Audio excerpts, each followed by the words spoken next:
Hey guys, I'm Matt Barge on the Marin team for Gauntlet AI, and I'm here to walk you through our MVP 1 for Cursor for Marketers. Now, we want to give marketers and performance marketers a way to manage their campaigns, create new campaigns, all with an agent as well. So let's get started. Now, I'm in here inside Cursor for Marketers, and you can see on the left, I got different things that I can review: campaigns, workflows, and I can click on those things. So we've got a running search campaign. I can view that campaign, kind of check on it. We've also got pause campaigns. So sometimes you might have a campaign that you did run before, now you want to pause it. And we also have campaigns in draft. This gives a way for the marketer to kind of create different work and review that work manually all inside this interface. But what we're really interested in is agent. We heard from so many customers, we want more AI. We want AI to help us with our workflows. So I've got this agent panel over here and I can type in different things. So I wanted to create a campaign for Nike targeting runners,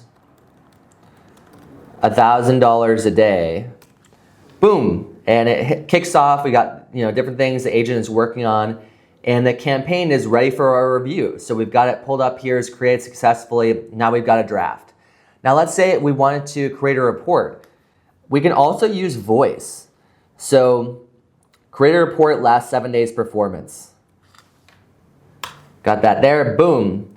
Agent kicks off and it's looking for all the information. Report is generated. So we've got this performance report generated. We've got metrics, impressions, conversion. That gives us all the information we might be interested in our campaign. So this is our first MVP for Cursor for Marketers. We really wanted to give them the same campaign experience that they have already, but add on top of that agent. Give them an AI to help them with their workflows. So this is Cursor for Marketers for the Marin team. Thanks a lot and talk to you soon.